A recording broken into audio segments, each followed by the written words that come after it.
In 1975, a man named Gary Dahl sold over 1 million rocks in cardboard boxes for $3.95. A year later, a toy made of 2 plastic balls on a string was pulled from stores after it started sending kids to the emergency room. And across America, families were on their hands and knees raking their living room floors with actual rakes because their carpet demanded it. Welcome to the 1970s, a decade where strange somehow felt completely normal. Shag carpeting came in every wild color the 70s had to offer, and the thicker the pile, the better. Those carpets look amazing in old photos, probably because they were thrown down about 10 minutes before the picture was taken. In real life, they trapped everything. And good luck finding anything you dropped. Vacuuming barely helped, so families bought special carpet rakes to groom their floors. And honestly, some of us actually enjoyed doing it. It's been incredible. We mailed our first pet rocks to the stores October 1st, and by Christmas we'll have sold well over 1 million units. That kind of stuff just doesn't happen. In 1975, a man in California started selling smooth rocks as pets. Each one came in a little cardboard box with air holes and a training manual that taught you how to make your rock sit, stay, and roll over. The whole thing was a joke and everybody knew it.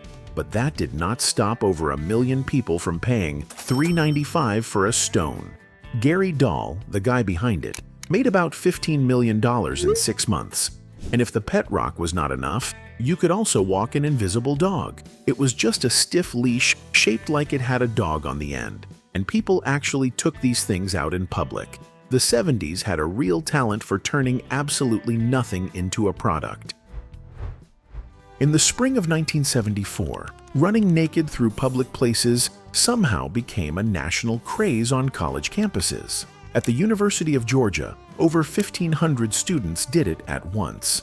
It even made it to the Oscars, where a man ran across the stage on live television right in front of David Niven. Ray Stevens cashed in with a novelty song called The Streak that went straight to #1. The whole thing lasted about 3 months and disappeared just as fast as it started. If you were a kid in the early 70s, you definitely remember this sound. 2 heavy plastic balls on a string, and all you had to do was swing them up and down as fast as you could. Millions were sold before anyone noticed the problem. The balls could shatter on impact and send sharp pieces flying. And by 1976, they were declared a mechanical hazard and pulled from stores. But by then, we had already been playing with them for years. A home without at least one macrame plant hanger in the 70s was hard to find. They were hanging from every ceiling, every porch, every window that got a little sunlight. And it was not just plant holders. People knotted wall hangings, belts, purses, and that owl. That macrame owl was in nearly every home in America. Craft stores could barely keep the rope in stock. The whole country just decided that tying knots was a hobby now, and nobody argued. Before cell phones, before the internet, there was citizen band radio. Truckers had been using them for years, but after Convoy hit #1 in 1976 and Smokey and the Bandit packed theaters, suddenly everybody wanted one. Breaker 19, Breaker 19. This is a Bandit, son. Can we slide right into your convoy there? Midland, Cobra, Radio Shack, none of them could keep CBS on the shelves. Regular people were picking handles and trying to talk like truckers. The craze got so big that the FCC had to double the number of available channels. Of course, real truckers hated it because now every commuter on the highway was calling them good buddy. Between 1972 and 1975, over 6 million fondue sets were sold in America, and no dinner party was complete without one. Bread, cheese, chunks of meat, strawberries dipped in chocolate. If you could stab it with a tiny fork, it was going in the pot. The craze cooled off by the late 70s, but a lot of people have been pulling those old sets back out lately, and honestly, they still work just as well as they did 50 years ago. Presenting the incredible comfort beanbag chair. You can eat on it, sleep on it, talk on it. By the early 70s, beanbag chairs were in every Sears and J.C. Penney catalog, and it felt like every home in America had at least one. They came in bright colors, and there were no rules for how to sit in them. Kids loved them. The problem was getting back up because once you sank in, that chair was not letting you go. And if it ever ripped open, those tiny white beads went everywhere, and you were finding them for years. They were 12 inches long with heavy metal tips, and we threw them across the yard while other kids were standing right there. Half the time, nobody was even aiming at the ring. Some kids just launched them straight up and ran. Your parents said, "Just be careful." Try doing that today. Thousands of injuries later, they were banned in 1988, but by then, we had all already grown up playing with them. If your house did not have at least one room covered in dark wood paneling, it probably was not a 70s house. Basements, dens, living rooms, it showed up everywhere. Most of it was not even real wood, just thin sheets of pressed board printed to look like walnut or mahogany. But that did not matter. It was cheap, it was easy to install, and builders could cover a whole room in an afternoon. The problem was it made everything darker, and some rooms felt like they never saw daylight again.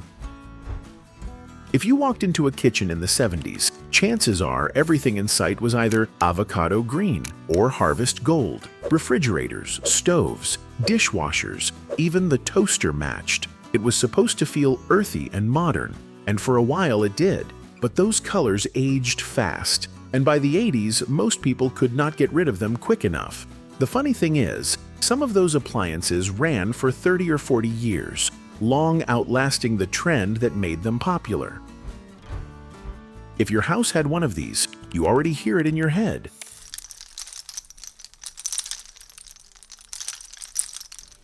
They hung in doorways all over America, made from wood, plastic, bamboo, you name it. Every trip through was a tiny announcement that someone was entering the room. They were supposed to add style and mystery, but in some houses they did not stay up long, because sooner or later, some kid tried to swing on them and brought the whole thing down. In the early 70s, over 7 million lava lamps were sold in America.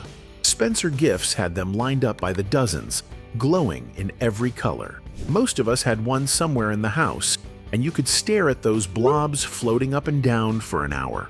And somehow, that was enough. They got burning hot and they lit up almost nothing, but there was something hypnotic about them that made it hard to look away. Before cassettes took over, the 8-track ruled everything. You slid the cartridge in, the music started, and everything was perfect until that loud clunk right in the middle of your favorite song when the track changed. There was nothing you could do about it. The most common place you found them was in the car, and by 1978, nearly every automaker in America was offering one straight from the factory.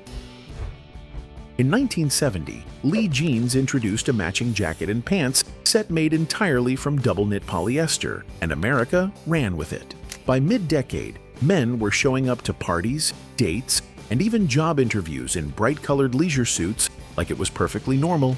The fabric did not breathe, and it trapped heat, but it never wrinkled, and that was apparently enough.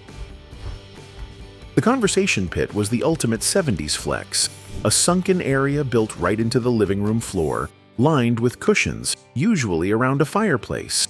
It was designed to bring people together, and honestly, it did. Of course, if you had guests who had never been to your house before, somebody was taking a tumble into it. Most of them got filled in during renovations, but anyone who had one still remembers it as the best seat in the house. That was the 1970s. It all felt perfectly normal at the time, and that is exactly why we still remember it. Subscribe to Memory Trails if you have not already. There are plenty more nostalgic trips just like this one on the channel. Now tell me in the comments which one of these took you back, and if I missed a 70s trend that you still remember, drop it below.